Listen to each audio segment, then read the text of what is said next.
प्रथम बीड शहरातल्या नागरिकांची एकनाथ शिंदे साहेबांच्या वतीनं व शिवसेनेच्या वतीनं जाहीर माफी मागतो।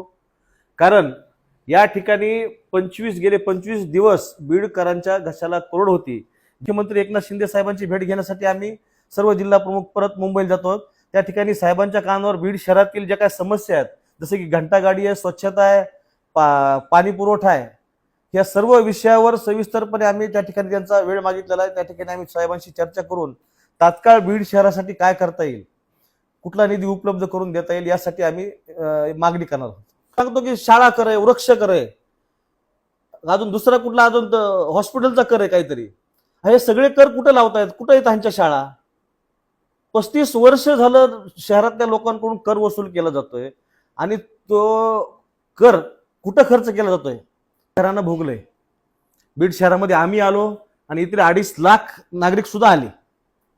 इथली लोकसंख्या जवळपास शहरातली 2.5 लाख आहे। 2.5 लाख लोकांनी या ठिकाणी पाहिलंय।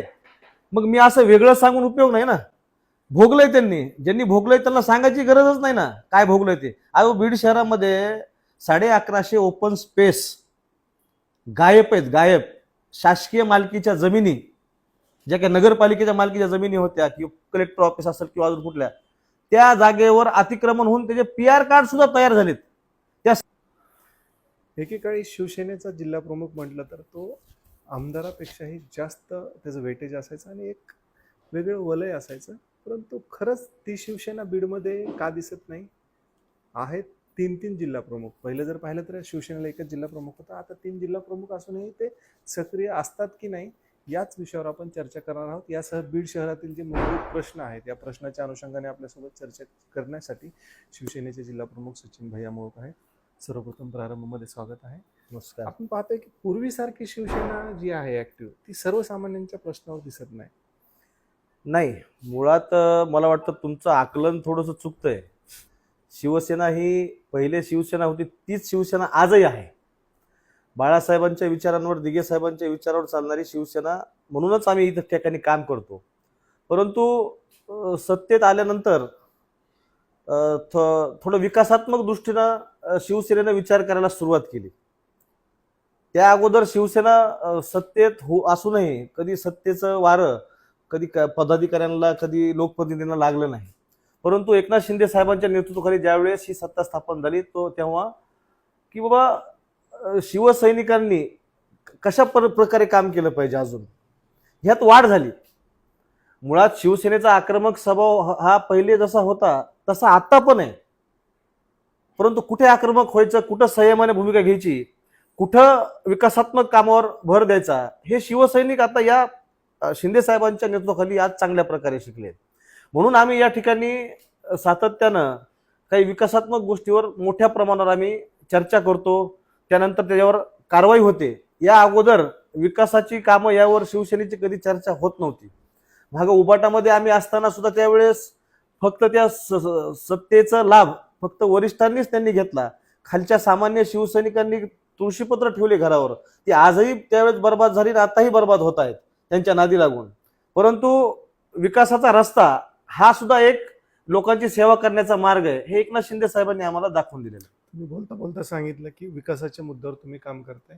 एक ज्वलंत प्रश्न आहे बीड शहरातील पाण्याचा, यासाठी तुम्ही सत्तेत असताना काही त्याचा फायदा करून दिलाय शहरकरांना?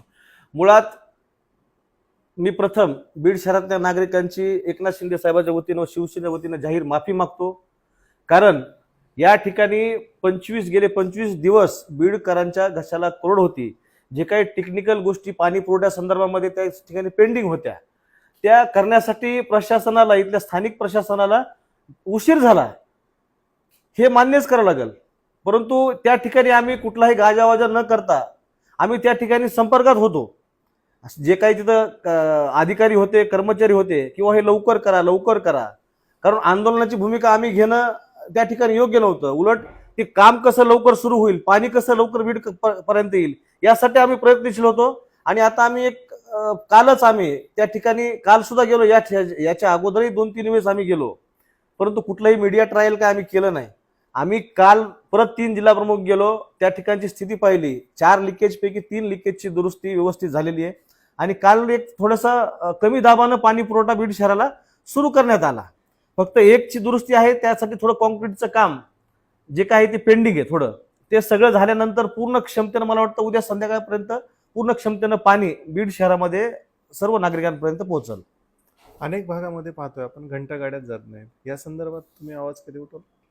हो, आम्ही प्रशासकीय पातळीवर या वारंवार जे काही मुख्याधिकारी आहेत किंवा इथले जे कर्मचारी आहेत नगरपालिकेचे, सातत्यानं त्यांच्या आम्ही संपर्कात राहतो. या ठिकाणी थोडीशी आचारसंहितेच्या पाठीमागे इलेक्शनच्या अगोदर जे काही टेंडर प्रक्रिया पेंडिंग पडली होती, ते पेंडिंग पडल्यामुळं आज थोडासा त्या गोष्टीला उशीर झाला. परंतु आता आम्ही या संदर्भात सुद्धा मी आजच संध्याकाळी माननीय उपमुख्यमंत्री एकनाथ शिंदे साहेबांची भेट घेण्यासाठी आम्ही सर्व जिल्हा प्रमुख परत मुंबईला जातो. त्या ठिकाणी साहेबांच्या कानावर बीड शहरातील ज्या काही समस्या आहेत, जसं की घंटागाडी आहे, स्वच्छता आहे, पाणी पुरवठा आहे, या सर्व विषयावर सविस्तरपणे आम्ही त्या ठिकाणी त्यांचा वेळ मागितलेला आहे. त्या ठिकाणी आम्ही साहेबांशी चर्चा करून तात्काळ बीड शहरासाठी काय करता येईल, कुठला निधी उपलब्ध करून देता येईल, यासाठी आम्ही मागणी करणार आहोत. आज तुम्ही जिल्हाधिकाऱ्यांची भेट घेतली, एकूण काय प्रश्न होते आणि काय चर्चा सकारात्मक? हो, हाच पाणी पुरवठा जो आहे बीड शहराला काडी वडगावून जो होणारा, तो पाणी पुरवठा सुरळीत व्हावा. आणि दुर्दैवाची बाब अशी झाली की बाबा जी काही अमृत अटल योजना 11 वर्षाखाली या ठिकाणी मंजूर झाली होती, ज्यांच्या काळात मंजूर झाली होती, ज्यांनी त्याच्यावर आतापर्यंत पूर्ण क्षमतेनं ती योजना बीडकरांसाठी तयार करून द्यायला पाहिजे होती, ती अमृत अटल योजना आजही अपूर्ण आहेत. 114 कोटी रुपये कुठं खर्च झाले याचा थोडाही थांगपत्ता नाही. त्या संदर्भातही आम्ही कलेक्टर साहेबांना बोललो किंवा ती योजना जर आज पूर्ण झाली असती तर नक्की ही वेळ आज बीडकरांवर आली नसती, आमच्यावर आली नसती. म्हणून आम्ही तो विषयी त्या ठिकाणी मांडला किंवा उर्वरित अटल योजनेचं जे काय आहे ते काम पूर्ण करा आणि जे काही त्याला उशीर झालाय, जे दोषी आढळले आहेत त्यांच्यावर तुम्ही कारवाई करा. आणि दुसरा विषय आम्ही असा मांडला कलेक्टर साहेबांकडे की बाबा आता जरी पाणी सुरू झालं बीड शहरासाठी, तरी सुद्धा उन्हाळा संपेपर्यंत बीड शहरातल्या जे काही खाजगी विहिरी आहेत ज्याला पाणी आहे आणि जे काही खाजगी बोर आहेत त्याला पाणी आहे ते अधिग्रहण करावेत, जेणेकरून बीड शहराला टँकरनंही पाणी पुरवठा सुरू राहील आणि पाईपलाईनद्वारे सुद्धा पाणी पुरवठा सुरू होत राहील. आपण पाहतोय की बीड नगरपालिका फक्त नावालाच राहिली आहे. एकूण ह्या नगरपालिका एवढी कमकुवत होण्याचं कारण काय आणि सुविधा देण्यात नगरपालिका का अपुरी पडते, तुम्ही कसं पाहता? नाही, यामध्ये सरकारनं लक्ष दिलेलं आहे, असं नाही की लक्ष दिलंय. आता स्थानिक पातळीवर बीड शहरातले नागरिक मोठ्या प्रमाणावर कर भरतात. असं नाही की बीडचे नागरिक कर भरत नाहीत, बीडच्या नागरिकांनी कर भरतात.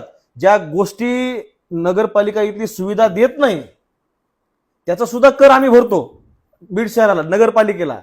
उदाहरणार्थ मी तुम्हाला सांगतो की शाळा कर आहे, वृक्ष कर आहे, अजून दुसरा कुठला अजून हॉस्पिटलचा कर आहे काहीतरी. हे सगळे कर कुठे लावतायत, कुठे आहेत ह्यांच्या शाळा?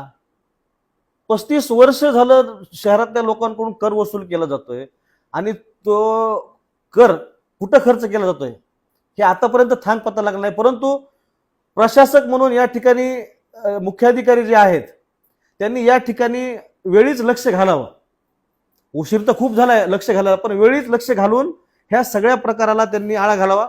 नसता कायदेशीर कारवाई त्या कर्मचाऱ्यांवर ज्यांनी आतापर्यंत कर गोळा केला आणि तो कागदावरच ठेवला आणि तो खर्च दुसरीकडे केला, त्या लोकांनी कायदेशीर कारवाईसाठी तयार राहावं. आपण पाहतोय की मुदत संपलेली आहे नगरपालिकेची. त्यापूर्वी कोण होतं गेल्या 30-35 वर्षापासून हे तुम्हाला चांगलं माहिती आहे. त्यांच्या कार्यकाळात जे कामकाज झालं त्याकडे तुम्ही कसं पाहता? आता यावर मी बोलण्यापेक्षा मला कोणावर टीका करायची नाही मुळात. आता बीड शहरानं भोगलंय, बीड शहरामध्ये आम्ही आलो आणि इथले 2.5 लाख नागरिक सुद्धा आले. इथली लोकसंख्या जवळपास शहरातली 2.5 लाख आहे. 2.5 लाख लोकांनी या ठिकाणी पाहिलंय. मग मी असं वेगळं सांगून उपयोग नाही ना. भोगलंय त्यांनी, ज्यांनी भोगलंय त्यांना सांगायची गरजच नाही ना काय भोगलंय ते. अहो, बीड शहरामध्ये 1150 ओपन स्पेस गायब आहेत, गायब. शासकीय मालकीच्या जमिनी ज्या काही नगरपालिकेच्या मालकीच्या जमिनी होत्या किंवा कलेक्टर ऑफिस असेल किंवा अजून कुठल्या, त्या जागेवर अतिक्रमण होऊन त्याचे PR कार्ड सुद्धा तयार झालेत.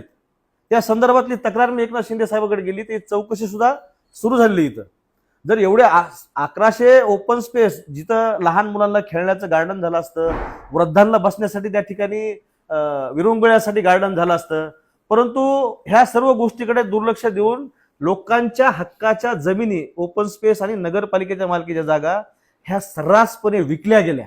आणि याकडे तत्कालीन सत्ताधारी आणि नगरपालिकेतले प्रशासन यांनी साफ दुर्लक्ष केलं, हे दोन्ही त्यामध्ये सामील होते. आता सत्तेचा फायदा बीडकरांसाठी होईल या अनुषंगाने. नक्कीच नक्कीच नक्कीच सत्तेचा फायदा हा बीडकरांसाठी, बघा आम्ही पहिल्यापासून म्हणतो की आम्ही शिंदे साहेबांच्या नेतृत्वाखाली काम करणारे लोक आहेत. आम्ही काम करणारच लोक आहेत, आम्ही दिखावा करणारे लोक नाहीत. आम्ही साधे जिल्हा प्रमुख असताना आज आम्ही बीड शहरासाठी फुल नाही फुलाची पाकळी, पण चांगल्या प्रमाणात आम्ही निधी आणतोय. आम्ही बरेचसे रस्ते शहरातले आम्ही करतोय, प्रमुख रस्ते या ठिकाणी, आणि वेगवेगळ्या विषयाची मांडणी सुद्धा आम्ही त्या ठिकाणी पुढे केलेली आहे, जेणेकरून बीड शहरातल्या जे काही नागरिक सुविधा आहेत त्या चांगल्या प्रकारे चालाव्यात. आता हे 1150 जर ओपन स्पेस जर नगरपालिकेने ताब्यात घेतले तर तुम्ही लक्षात घ्या किती मोठं श्रेय, किती मोठं काम त्या ठिकाणी होतं. की गार्डन्स होतील त्या ठिकाणी, तुम्हाला एखादं धार्मिक स्थळ करायचं असेल ते होईल, किंवा एखादी नगरपालिकेची शाळा करायची असेल तर शाळा होतील, नगरपालिकेच्या माध्यमातून हॉस्पिटल उभा करायचं असेल तर हॉस्पिटल उभा करता येईल.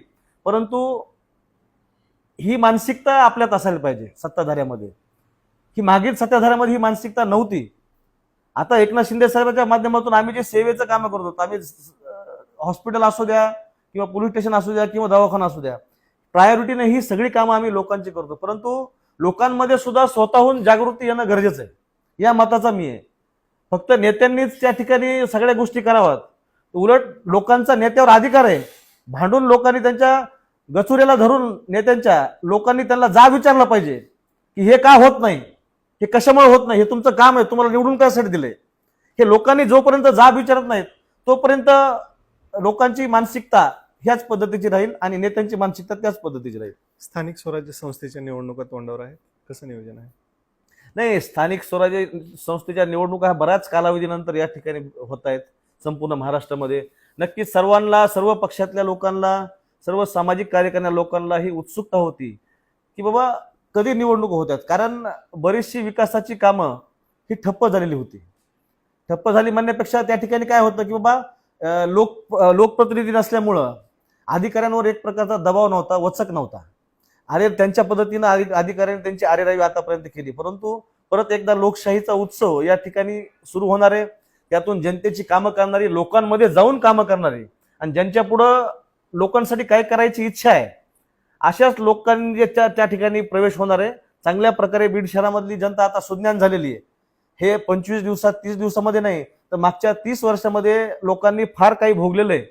आणि आता मला वाटतं ह्या नवीन पिढीला आता काही भोगायची इच्छा नाहीये, खरंच इच्छा नाहीये लोकांना काय असं वाईट भोगायची, काहीतरी चांगलं बघायची इच्छा आहे. आणि ते चांगलं देण्याचं आम्ही शिवसेना म्हणून, एकनाथ शिंदे म्हणून आम्ही प्रामाणिकपणे या ठिकाणी प्रयत्न करणार आहोत. शिवसैनिक म्हणूनच नाही तर बीड शहरातला नागरिक म्हणून आम्ही या ठिकाणी त्या दृष्टीनं त्या बीड शहराच्या विकासाकडे पाहतो आम्ही. शेवटचा प्रश्न आहे, निवडणुकीच्या अनुषंगाने किंवा समस्येच्या अनुषंगाने बीडकरांना काय आव्हान असेल? मला वाटतं लोकांनी स्वतःहून, मी आता सांगितल्याप्रमाणे लोकांनी स्वयंस्फूर्तीनं पुढे यावं. लोकांचा अधिकार आहे, लोक कर भरतात नगरपालिकेला, लोकांचा अधिकार आहे या नगरपालिकेवर, लोकांचा आमच्यावर अधिकार आहे, लोकांचा त्या अधिकाऱ्यांवर अधिकार आहे. काम करून घ्या. तुमची जर कामं होत नसतील तर तुम्ही कर भरून उपयोग काय, मग आमच्यासारख्या लोकांचा उपयोग काय? तुम्ही आम्हाला धरा लोकप्रतिनिधींना की आमचं काम कसं होत नाही, तुम्ही करून द्या. हे लोकांनी जोपर्यंत स्वतःहून रस्त्यावर उतरत नाहीत, आणि उतरलंही पाहिजे, मला वाटतं जनजागृती ही झाली पाहिजे लोकांमध्ये. लोकांनी स्वतःचा अधिकार काय हे ओळखलं पाहिजे. डॉक्टर बाबासाहेब आंबेडकरांनी ज्या घटनेमध्ये अधिकार दिलेला आहे तो अधिकाराचा वापर जनतेनं करावं असं मी बीड शहरातल्या जनतेला आवाहन करतो. धन्यवाद. काही मुद्दे उपस्थित केले आहेत. जिल्हा प्रमुख सचिन मोळक भैया आपल्या सोबत होते. त्यांचे काही महत्त्वाचे मुद्दे होते की जोपर्यंत नागरिक लोकप्रतिनिधींना जाब विचारणार नाहीत, जे संबंधित अधिकारी त्यांना जाब विचारणार नाहीत, तोपर्यंत जे विकास कामं आहेत ते गतीने होणार नाहीत. यामुळे नागरिकांनी सतर्क राहण्याची गरज आहे आणि निवडणुकीच्या अनुषंगाने ते सामोरे जातात. आता बघू बीडकर कोणाला परत पसंती देतात. कॅमेरामॅन रवींद्र गंभीर सोबत मी जालिंदर धांडे, बीड.